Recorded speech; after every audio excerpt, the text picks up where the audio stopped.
All right, here's a song, Crash Into Me. And no, it's not crash like the fecal matter that crashed on the boat below. We paid the retribution for that, and we've apologized many times.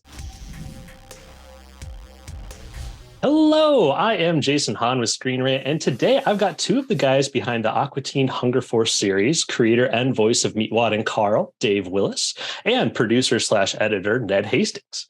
Their latest movie, Aqua Teen Hunger Force Forever, Plantasm, is available now, and season 12 of the series is currently in the works. Today, they're joining me to talk about the series and a little bit about the mysterious unreleased episode that was centered around the infamous 2007 marketing for the Aqua Teen Hunger Force movie film for theaters. So we'll get right into it with a question for both of you. The special that's not planned to release to the public is filled with epic character deaths, a shocking Marvel cameo with Robert Downey Jr., and some of the greatest animation Adult Swim has ever put out. So why won't fans be able to watch it even years after the infamous marketing campaign? And why not possibly release it as part of like an anniversary edition of the film? Yeah, that's a good question. I have no idea. I mean, we have an animatic of it. Why just show it to 400 very lucky people in Boston? I mean, we Willy Wonka'd it, you know. only those people could get to see it, but yeah, that's how we used to make the show, and now all it would take is to just finish the animation of it. I think the show, the Boston episode, was how we intended to respond. We had worked on something back in 2008, maybe, or 9, and it wasn't very good, and we rewrote it, but then the plug got pulled on it. Our boss was like, thought better of doing this since we had just paid $2 million for this. Who knows how much we would have to pay them to apologize for this episode. So, but we always had the script. We always loved it, and thankfully we got to realize it, and thankfully, a room full of people up in Boston really loved it too. So it's kind of a nice bridge to conciliatory gesture, I'll say. I think it was effective, and you guys can always kind of hold that as like, we're going on tour. If you want to see the episode, buy tickets, come on and check it out. Well, Ned, my next question is for you, man. Is there a trove of Aqua Teen Hunger Force clips or even episodes like the Boston episode that will never see the light of day? Or does everything seem to get deleted by the Mooninites or something like that? I feel like this is the only one that's ever been made that didn't get released in some form. They get rewritten and reconfigured, and they always start out longer than they end up. So there's lots of stuff chopped out of every episode and lots of stuff reconfigured in every episode. So yeah, we could probably fill a pretty decent DVD set with deleted scenes if we had ever, decided to hang on to them in some way. They'd be really hard to track down at this point. If we were ever to come across a time machine to get back to 2006 when people bought DVDs. Right. Well, that's true too. That's true too. I do really miss those special editions and commentaries. But speaking of commentary, I think the Mooninites deliver some of the best commentary in the series. And I was wondering, near the end of the... you have your finger on the pulse of the public, don't you? Just one finger, the middle one. It might be my job. But he has his middle finger on the pulse. Speaking of those lovely Mooninites, at the end of the Plantasm film, calls the bigger one Dad. And I'm wondering, is that species asexual, or does have a mother somewhere? Oh God, no, I can't go into that, man. That's a big part of the trilogy. Trilogy? What did I say? Gotcha, journalism. Cat's out of the bag now. But I kind of think he's calling Ignignokt Dad because He's being admonished. He's being a dick. Yeah. It's very clear that Ignignok is not Ur's dad. Yeah. The way it's said, but because we've had Meatwad say that to Frylock before too. Okay, Dad. Like, okay. I have your daddy right here. You're not the boss of me. Well, as soon as this releases, the wiki is going to get updated stat. So it is established in Aqua Teen Plantasm that Ignignok is Ur's father, biological parent. Well, speaking of that, Star Wars kind of tried a little something with that. If you guys did like a Star Wars Force Awakens sort of soft reboot with newer characters meeting the older characters and going off into their own adventures, what kind of sentient foods do you think the new characters should be? And would they befriend Carl or one of Carl's relatives? Oh my God. That's a deep question. A sentient protein bar. Yeah. Nobody likes them. An electrolytic paste full of protein for running. Yeah, it's good. Yeah, that stuff goo. They just comes in a pack for marathoners when they start to hit the wall. I got me a cousin, and his name be Grissom. We be having Grissom. The adventures of me, Wyatt, and Grissom. I mean, I can imagine the merchandising for Gristle. Gristle. Yeah, I mean, it would be funny to like introduce like a vegan wrap for like, and within 12 seconds, Shake has already killed it. I actually found something that Carl would hate even more than the Aqua Teens. At least you guys are real food. These are all free ideas, gentlemen. Speaking of writing this amazing series, Dave, I guess this would be more for you, Ben. How has writing an adult animated series changed from like 2010 to writing one now in 2023? That's a great question. But I think it also has to do with the outlets and who want, I mean, not to get all crazy technical inside baseball about the business aspect of things, but it seems like streaming channels have all figured out that people love adult cartoons that are done well. You know, they love them and they rewatch them, which is like a real key to streaming. So I feel like the whole business was awakened to this. And we weren't the first, obviously. I mean, The Simpsons and South Park and Beavis and Butthead and, you know, and then when Adult Swim was just basically predicated on that understanding that you might have as many 50-year-olds watching the network as 8-year-olds.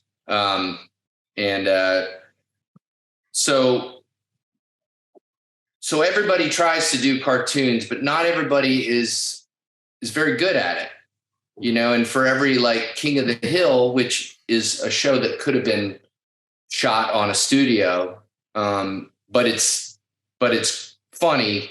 It's a funny, enduring classic, in my opinion. There are a lot of sort of family-based cartoons that just don't use the art form in a way that is sort of fun. You know, I mean, we don't have any boundaries at all. King of the Hill obviously had some boundaries, but it still made this rich, enduring show. And I feel like, I guess the short answer is I don't feel like a lot of the streaming networks really know how to make enduring cartoons that people can love and appreciate. For every one for every great, like Rick and Morty, there's just a lot of just sort of also rans that are poorly animated, and you're also just not really invested in the characters. It's like you can't write, if you write a sitcom, if you take a sitcom script and then say it can be animated, it's not really the same. The jokes are different, you know, the approach is different, in my opinion. So that's a long way of saying that, yeah, it's changed a lot. There's a big marketplace for it, but still not really a lot of people doing what Adult Swim did back in, the heyday, with just the crazy, great, really insanely creative stuff. Mm-hmm. And I'm not just patting us on the back there. I mean, just everything across the board, even the stuff that didn't work, just really fun and interesting TV, I think you guys deserve pats on the back, so definitely don't shy away from that. I think me and hundreds of thousands of people would agree with that. So, but speaking of the show and writing it, in a recent interview, it sounded like progress for the new 5-episode season 12 of Aqua Teen was progressing pretty well. Any sort of updates you want to give fans on the next season and how it's coming along? I don't want to tell you any of the plot lines, and I don't think I could do them justice anyways. They're just better to watch. Right. It's really fun, and they look really great and polished, and it kind of looks a little bit like a reboot, which it kind of is. I mean, we haven't done episodes in like 8 years, It has a look more closer to the new movie, I think, as opposed to the old episodes. It looks a little more polished. It's going to look better on pretty screens. Yeah, and they're really just sort of rich, and they're a blast, and they were a blast to make, and it's all pretty much all a lot of the same crew, doing it, all the same editors. Matt and I were writing everything, and Dana and Carrie, everybody sort of knows their roles and kind of comes in and adds their own little special sauce to it. And so it's really rewarding to have this now over 2 decades later and just go, this is the funnest, easiest thing to do. And it's just a blast. You're not fighting uphill. Like everybody knows, it's like this show is just born in our souls, and that's how it gets made, And we don't have to convince people that it's funny anymore either. You don't have to sell it to anybody. You don't have to be like, no, really, it's going to work. I promise. The network's been great. They're pretty hands off. They're just like, make sure it's not longer than 11 minutes and 15 seconds. Well, speaking of the industry and having to convince higher ups and all that good stuff, with the current turbulent environment going on between streaming services and creators, writers not getting paid what they should be with the strike and all that, what advice would you give aspiring writers who want to get into the industry or eventually make their own series? Don't get into the industry. Don't do this. There's nothing but heartbreak. Have you considered retail? I would steer them towards YouTube. I mean, Find your voice, and who knows, maybe you'll find some money there too. I'm not saying that there aren't careers. We were sort of out on an island in Atlanta, and some of what's going on,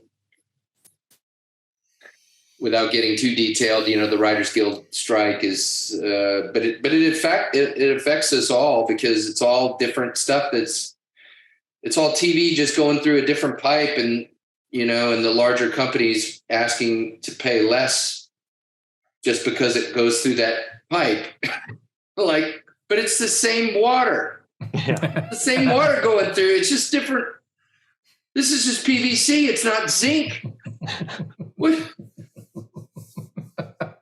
So, there's a reckoning, I think, coming, and it's insane. And then all these streamers will be ad-based in a few years, and you'll be like, what happened? Right. So I don't know. For aspiring writers, I'm like, God, I think of when we all started this show and we were just at the luckiest place on earth. And we happened to be at just a great place where we had a great boss that was willing to just give us a lot of free reign because we didn't cost anything. And I don't know if those situations can ever get replicated again. Yeah, it's like the network was just sort of the right age, and the whole company had been around just long enough and had been part of Time Warner for enough, and to where it was like, okay, we can try this now. We can play with this experiment, and and I guess then probably Cartoon Network had been on long enough for them to realize, yeah, we do have eyeballs, but not after 10 o'clock. Yeah, I would say, like, if you want this again, you would need to, like, kill Matt Groening and construct a skin suit out of his hide. And yes, you will have that freedom. But that's the only. That might be another $2 million restitution right there, man. This just in: creators of Aqua Teen call for the death of Matt Groening. Wearing like a Matt Groening skin suit. I sincerely apologize for the skinning of the. Just that face, just one of the world's most loved like humorists. Until it fall off. Yeah, exactly. Oh man. Next question for you, Ned. The fans and I would love to hear your story on how somebody started off with editing Space Ghost Coast to Coast to eventually leveling up to becoming a producer of one of the world's most popular adult animated series. Well, I'm a producer in the sense that I am an editor that they've allowed to, as Dave calls it, the special sauce, put in like my DNA into what I do. And I'm still editing. I've edited on these most recent episodes, and but because of the way we make the shows, all of our editors get to kind of put in their own, spin on things, and they get the script and they get the audio, and they kind of put it together in a certain way, and it's been a learning process too, because I've kind of learned what works and what doesn't work, and what I like and what I don't like, and kind of develop my own rhythm and style. It's been again, if the whole existence of Adult Swim is sort of a series of lucky breaks, my part in it is also a series of just good timing and lucky breaks. And, I got hired as a freelancer on an episode of Space Ghost, and then didn't hear from anybody for about a year, and came back and did another one. And then after that, it was kind of off to the races, and was there kind of on the ground floor for Aqua Teen also, and for Adult Swim. So yeah, I think I'm only really a producer in the sense that I get a lot of input in how I want my part of the show to work. Thankfully, Dave and Matt have given me a lot of leeway in that regard, and that's been really the most rewarding part. If I was just a button pusher that was only doing, somebody else's bidding all the time, it would not be nearly as fun, and I would not have probably nearly as much pride in it as I do. In Aqua Teen, unlike most cartoons, like it does get created every step of the way, Yeah, well, we write long, and then we just sort of just keep carving away at it, and we'll make up new jokes and rewrite it, and the voice actors ad lib, and we come up with stuff in the studio. The animators pitch stuff. It really gets created every step of the way, And I think Ned and I started our career together. I feel like we spent like a whole year of nights cutting that Conan O'Brien episode of Space Ghost every night, like reinventing it every night, and just hanging out. And Ned, Ned's always brought this incredible sense of timing, and Ned is also a trivia genius and has an encyclopedic knowledge of both comedy and of all things Aqua Teen at this juncture. He's sort of our glossary. along with some other guys that work with us, John Breston, Nick Inkatanawat. And it's a real collaborative group. It's fun. I think you guys absolutely nailed it with it's fun, and that's what a lot of people hope to eventually find in the industry, that good group of people where it's just fun to go to work every day. So you guys deserve it, especially with all the laughs that you've provided. But back to my question. Aqua Teen originally started as a spinoff series of Space Ghost Coast to Coast. Have there been any thoughts of doing like a shared universe adventure or storyline that could possibly bring Space Ghost or even Brack back into the Aqua Teen stories? I mean, I never really, we did that Baffler Meal episode of Space Ghost. Like we did that years after Aqua Teen was already established. Like people go on Wiki and they say that was the pilot, and it was like, it's not. We almost did it like after the fact because we thought it was funny. And at the time, our boss did not care for it because he was saying there wasn't enough Space Ghosts, which there wasn't. I don't know I don't know that they do really exist in the way we sort of view it, but I will say that we pitched a Space Ghost movie over COVID. Wow. That I'd still love to make when all this is said and done. I feel like we could make it for like about $8 and it would be really fun. I think you guys should ask for a little more than $8. Yeah, no. Well, we asked for 12 and then, we'll make it after the negotiation, it'll get to 8, but we'll take 7. But it is, Matt Malero and Matt Harrigan and I wrote a little outline for a Space Ghost movie, and I was like, man, I still hold out hope, but you never know. Oh yeah, I know a few people that would be absolutely love to watch that. So maybe I'll just have to perform it for them using finger puppets. Yeah. And B-roll of Denzel. And just Washington. hope word of mouth just catches on. Yeah, absolutely. This is kind of a question for both of you as well. The gang sure made a mess of things trying to promote that movie film for theaters. Going back to other moments of history, what other moments of history would you like to see the Hunger Team added into that may have caused some sort of terrible incident? I'm not sure I fully understand your question, but I heard something recently that sort of rivaled the Boston thing, and it was about the Dave Matthews Band dumping out all the do you know that story? Yeah, in Chicago, wasn't it? They dumped their sewage tank over like a bridge. Unbelievable. And it just jumped on a tour boat going under. Unbelievable that guy did that. And I was like, that should be something that Dave Matthews should have to answer for at every concert.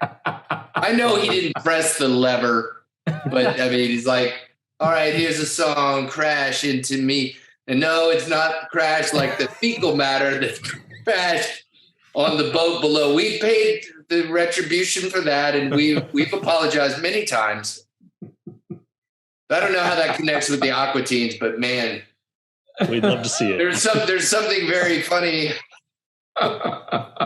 There's something similar there. I don't know. Can't put my finger on it, but something. We'll get one of those websites where people all sign on to have it happen, and we won't stop until a porta potty gets dumped onto Dave Matthews or something like that. There you go. But this might be one of my last questions. But this might be more for Dave, but Ned, feel free to chime in too. But at this point, I feel like the team have written several final parts of the squad story a few times. Which of the endings that you've produced so far do you feel is the most definitive ending for the character arcs that have been building up over years? Or do you still feel like that's ahead? Well, it's a cartoon, man. It can be around forever, right? No. We can always write our way out of a painted corner.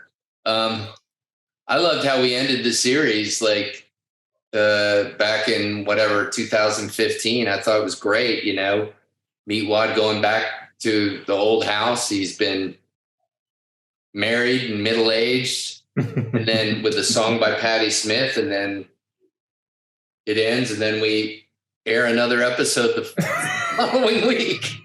It was like, that was classic through and through our show, that the final episode is not the final episode. And that's Patti Smith's song is so emotional and so effective. Like, I can still remember the first time like we put that scene together, just thinking, oh wow, that actually emotes. That has heart. That's perfect. And then and knowing that we're gonna have another episode. Just kidding, we don't care. And if you run all the episodes together, they just form a loop, a perfect Ouroboros. Snake swallowing its tail. It's like Finnegan's Wake. Just read it to the end and then back to the beginning again. Just as y'all planned when you first started the show, I'm sure. Right. Yes. Well, that's about all the questions I had. I really just want to say thank you guys for all your work over the years. For me personally, to my fondest memories, I took a buddy who had no idea what the show was to go see Movie Film for Theaters in the theater. And that first intro with the movie theater popcorn and all that, singing the song, and then the hard rock just happens. My buddy was on the floor. He got sticky popcorn all over himself. It was a great moment. And of course the dickisode. You don't think they're dicking around. It's one of my favorite lines ever in media. So thank you guys so much for your my IMDb still has alternate name Dick Hastings because everyone in the credits was Dick and then their real surname. So that's on my IMDb page now, which I love. Somebody even asked me at one time, how come on your IMDb page it says you're sometimes called Dick Hastings? Like, oh. Well, you gotta ask. Yeah, you don't know me that well. If you don't know, you're not old enough to know. There you go. But thank you guys so much for your time, and looking forward to seeing all your future work.